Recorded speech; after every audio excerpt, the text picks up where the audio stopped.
Are you the reserved guest I was expecting? I have something important to discuss with you. Would you mind sparing a moment? As I was about to enter the restaurant, a woman in a chef's attire, wearing a tense expression, approached me. Intrigued, I wondered what she wanted to confirm regarding my meal. However, when I listened to her, I was hit with a shocking revelation that made me go pale. My name is Emily Thompson, 31 years old, working in the advertising industry. I work diligently to create better advertisements, and although it's a challenging job, it's incredibly rewarding. My husband, John, whom I met through work, is a year older than me, and we've been married for a year.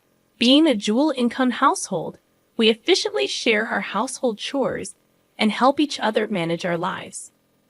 Initially, our interactions were solely work-related, but as time went by, we started having more personal conversations and grew closer.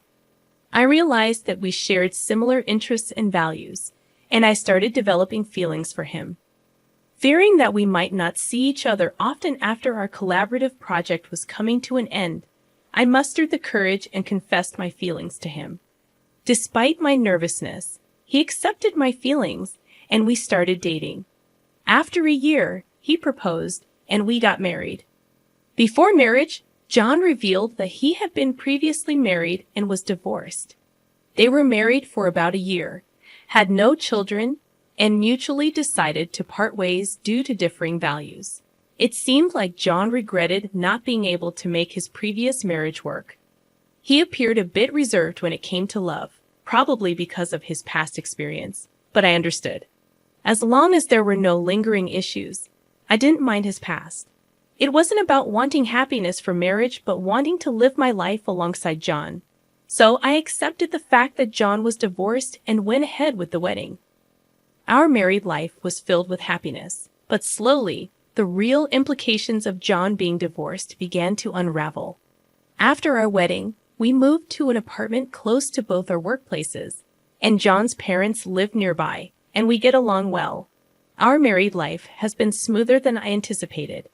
Initially, I had concerns about living so close to my in-laws, fearing potential conflicts, but they were always kind to me. Given our work schedules, John and I hardly have time during the weekdays, but we make the most of our weekends. Living with my husband, due to both of us working, we don't get much leisure time together on weekdays, except for brief conversations at dinner. Therefore, we spend a lot of time together on weekends. We both enjoy eating and often cook dishes we want to try at home. Ideally, dining out would be great. But I have an allergy to fruits from the Rosaceae family, so I can't casually eat out. Even when I think a dish doesn't contain these fruits, they might be used as a hidden ingredient, making it tedious to constantly check with restaurants. Even a slight touch causes my skin to turn red and swell. I feel bad asking about ingredients at restaurants and have developed an aversion to dining out due to this. I developed this allergy as an adult, and initially, I was taken aback since I hadn't expected it. I recall a time when I ate a lot of strawberries, and my mouth swelled up, making it difficult to breathe.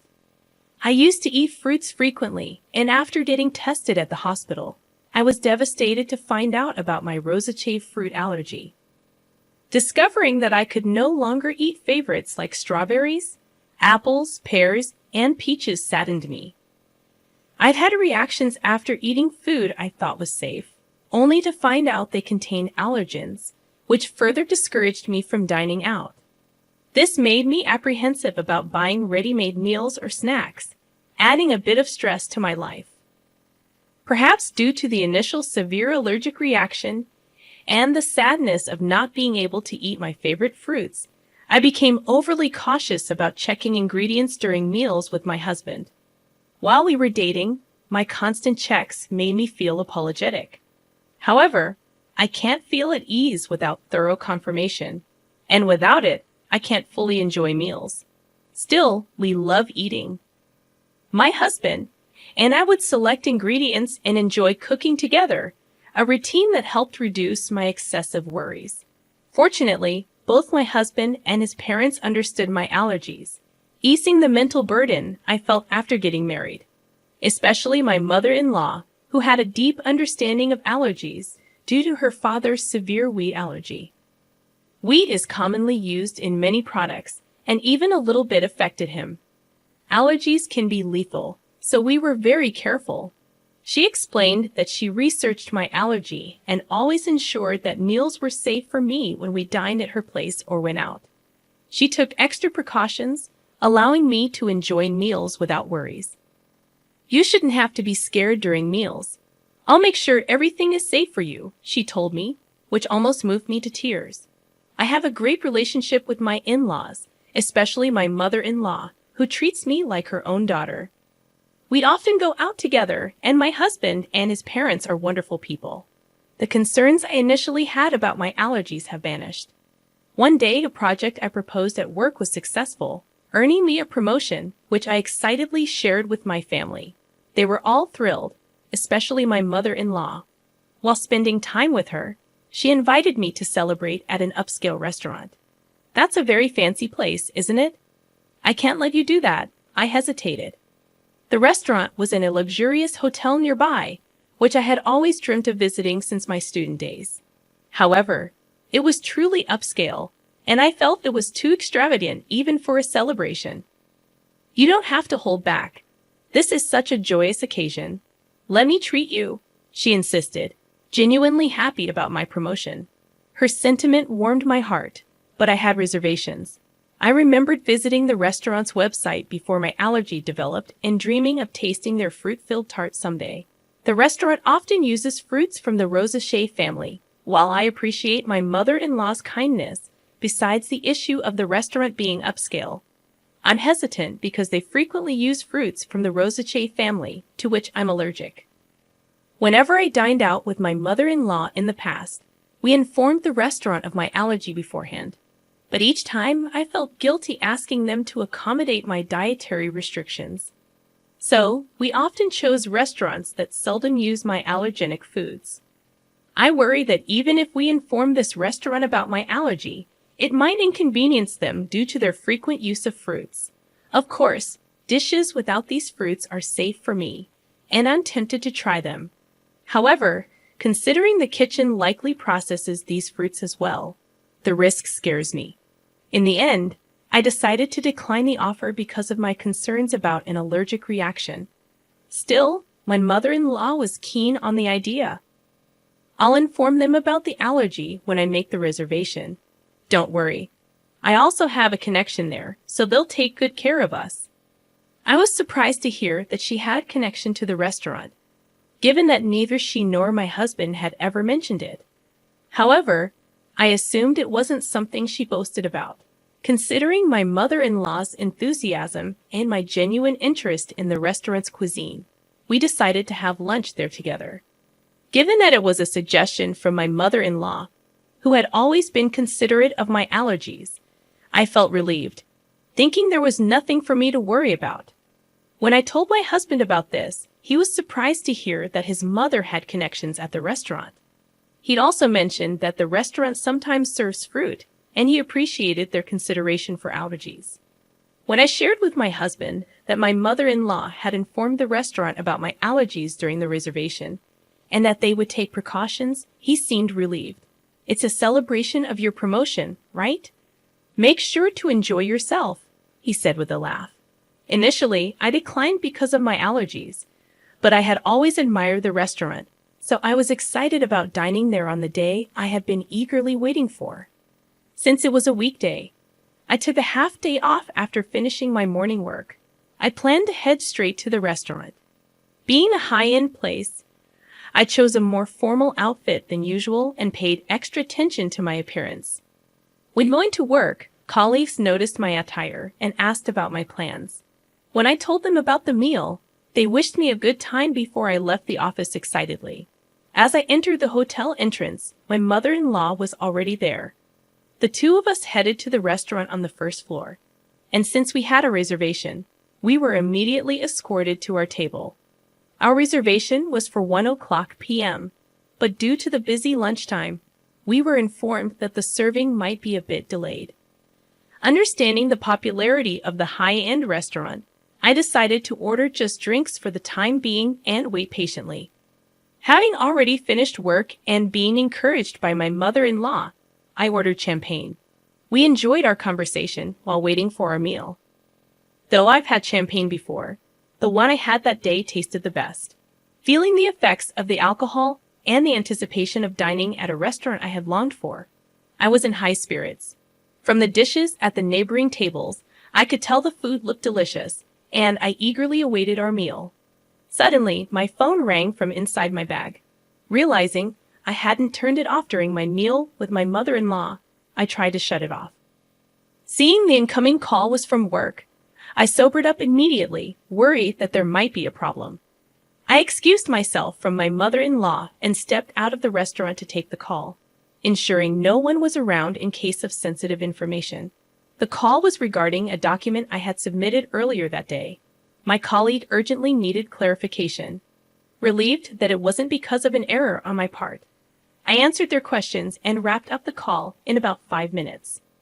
As I was about to turn off my phone to go back and enjoy my meal, an unfamiliar woman approached me. "Excuse me, you're the customer who made a reservation for today's meal at the restaurant, right?" The woman was dressed as a chef, presumably from the restaurant's kitchen. She looked rushed and a bit out of breath with a concerned expression. I wondered why she would come out during such a busy time. I was puzzled, but when she said she needed to confirm something, I answered her questions. Her face went pale, and she urgently told me to leave the hotel immediately. "It's dangerous to go back to the restaurant now. Please leave the hotel and ensure your safety immediately." Suspicious of the woman's intense demeanor, I asked for clarification. Once I grasped the situation, I felt the blood drain from my face. I quickly hopped into a taxi waiting in front of the hotel and headed home. That evening, my mother-in-law called. When I picked up, she was furious about me leaving her at the hotel and returning home without saying anything, causing embarrassment. Since she had reserved a special course, you had everything set up to celebrate, and you just leave without a word. Don't you know basic manners? What kind of upbringing did you have? She was angry in a way I had never seen from my mother-in-law before, and she started to berate me. I had always thought of my mother-in-law as a kind and gentle person, but there was no trace of that now. I believed that the kind mother-in-law I had known would be upset if I left without saying anything, but would also be concerned about whether something had happened to me. However, she was furiously yelling with such intensity that I began to believe the rumors about her were true. As I remained silent, she continued to berate me further, complaining even about my parents and how they raised me. "You've been silent this whole time. Don't you realize you've done something wrong? You're not fit to be my son's wife." After a long tirade, she finally seemed to calm down a bit. I then quietly posed a question to her. "You told me that you informed the restaurant about my allergies when you made the reservation today, and I could relax, right? But the restaurant wasn't aware of my allergies. So what happened? In fact, the meal today had ingredients that I was allergic to, not only in the dessert but also in the main courses. The allergenic ingredients were used in marinades and sauces, which weren't apparent from just looking. The woman who approached me earlier had taken the reservation call from my mother-in-law, and she said that no mention of my allergies had been made. However, she noticed the allergy badge on my bag and came to check just in case. Being the chef responsible for our meal that day, she immediately noticed the inclusion of the allergenic ingredients. If she hadn't informed me, I would have unknowingly consumed the food with allergens, which would have resulted in a severe allergic reaction. Initially, I doubted that my mother-in-law would purposely make me consume allergens, but considering the woman took time out of her busy schedule to inform me, I quickly believed her. Furthermore, this woman knew about my mother-in-law's true nature, and she deduced my situation, advising me to leave immediately and ensure I went somewhere my mother-in-law would follow. The reason she knew my mother-in-law was that she was my husband's ex-wife, now working under her maiden name, Kate Young. Seeing me with my mother-in-law, she realized I was the new wife and decided to help me out. She assumed I was the new wife because she believed that my mother-in-law wouldn't have female friends, especially someone of a similar age, after getting married to my husband. The ex-wife lived with his parents and was subjected to significant mistreatment by my mother-in-law before they married. She, like me, thought the mother-in-law was gentle and kind, which left her quite baffled once they started living together. When my husband or father-in-law wasn't around, the ex-wife faced continuous criticism for her housework and was always subjected to snide remarks. Being a full-time housewife, she had no escape despite her culinary skills, honed from attending a professional cooking school. The mother-in-law still found faults with her dishes, even discarding them at times. She considered discussing this with her husband. But the mother-in-law was adept at concealing her true nature, especially around him. Feeling her complaints would fall on deaf ears, the ex-wife aimed to gather evidence. However, as she had recently become a full-time housewife, she lacked funds and was almost constantly under the watchful eye of the mother-in-law. Unable to gather proof and without anyone to confide in, she felt trapped in this life, so she fled in the form of a divorce. Despite never having worked before, she utilized her culinary license to seek employment and was lucky to land a job at the restaurant. She worked diligently, and over time, the memories of her mistreatment faded, and she began to enjoy her work. After a few years, as she matured into a full-fledged chef, for some reason, my mother-in-law discovered she worked there and started frequenting the restaurant. Upon realizing her ex-daughter-in-law was there, she discreetly threatened her for discounts while she declined absurd demands. Past traumas influenced her to yield to some, and the connection my mother-in-law spoke of referred to the ex-wife. When I questioned why she hadn't communicated my allergies to the restaurant, my mother-in-law feigned ignorance. "I knew about your allergies, so I must have told them." "Maybe it's the staff's oversight," she countered defensively, placing the blame on the restaurant staff.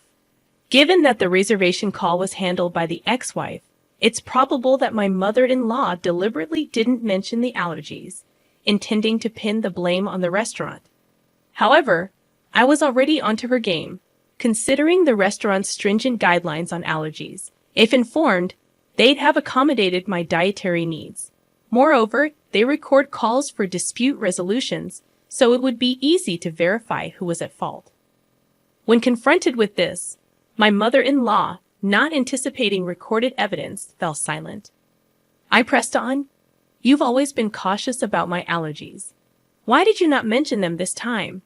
Until now, my mother-in-law was well aware of the dangers of allergies and always showed concern, so I never imagined she'd do something like this. She knew that by doing this, it wouldn't end well for me, given that we had a good relationship until now. I was curious why she acted this way and sought an explanation. After a brief silence, she shouted defiantly, "I despise you. You outshine me. You deserve some pain." She was envious since I received praise at work and was more liked in the neighborhood than her. She arrogantly claimed that even if I spoke out, no one would believe me. If it weren't for this incident, I wouldn't have believed she was capable of such actions. Thus, I had collected evidence to reveal her true nature and confronted her with it. Everyone would believe me. My parents and my husband, John, are here, listening to everything. Plus, this conversation is being recorded. Everyone present had heard her berate me, and her intentions to purposely expose me to allergens. In fact, after leaving the restaurant, I immediately went to my parents' house and had John join us. I had informed them of the situation, and we were discussing our next steps when she called. So I swiftly switched the call to speaker and started recording it for evidence. As a result, we had her incriminating statements on tape. She was taken aback by my revelation and asked in a shaky voice, "Wait, is John there with you?" She never expected her son to find out and asked in a trembling voice. In response, her son, who had been silent and emotionless, gathering evidence, spoke up. "I heard everything. I can't believe you do something like this, Mom," he said in a suppressed, angry tone. She hastily began making excuses. "It wasn't like that. I didn't mean..." Her desperate attempt seemed insincere, especially after her earlier outburst. His anger was evident as he shouted, not only towards Kate, but also towards Emily. I don't even want to think of you as my mother anymore. We're cutting ties. Given the true nature of the mother he had trusted, John was beyond furious. He then declared his estrangement from her, ignoring her cries.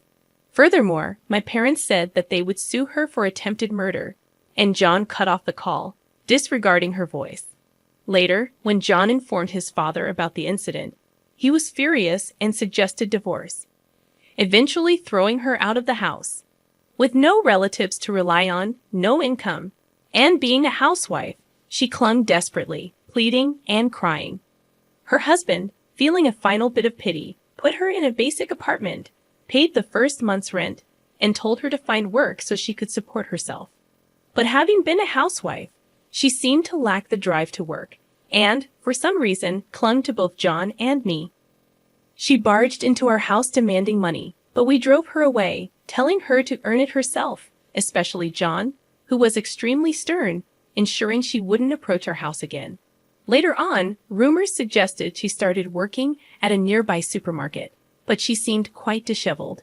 Given her nasty attitude, she had no one to rely on and seemed to be struggling on her own. I hope she continues to work hard, both for her own expenses and to pay us the compensation. And I want her to stay out of our lives. As for why she did what she did, it seems she was jealous of me and wanted to see me suffer. John's ex-wife had moved in after graduating from a vocational school and became a housewife. She was submissive, obeyed her mother-in-law, and had a quiet nature due to her unpleasant character, which made her disliked by women and her enjoyment in bullying those weaker than herself. She used to take out her stress on John's ex-wife. However, I am independent, working, and getting promotions. I had a higher social status than her and was well regarded in our neighborhood. Initially, she liked me, thinking I was a competent daughter-in-law, but she gradually grew jealous. Being unable to bully me, she wished I'd be in a position where I'd become incompetent, wanting to look down on me. After the explosive call when John and his father confronted her, she confessed everything, leading to their declaration of cutting ties with her. Later, John apologized to his ex-wife for not noticing the bullying. At that time, he was new at his job and deeply trusted his mother, which blinded him to her behavior. Still, he felt he should have noticed and was regretful. His ex-wife assured him she was over it. She's dating someone now, and their conversation ended on a peaceful note. John felt relieved, knowing she was genuinely happy. Thanks to her help, I became friends with John's ex-wife. She's also career-oriented, and we get along well. Although she's his ex-wife, there's nothing concerning regarding their relationship, and I'm glad to have a friend close in age. After settling matters with the mother-in-law, John and his father threw me a promotion party. With the celebration from the two of them, I felt happy and determined to continue working hard without worrying about my mother-in-law.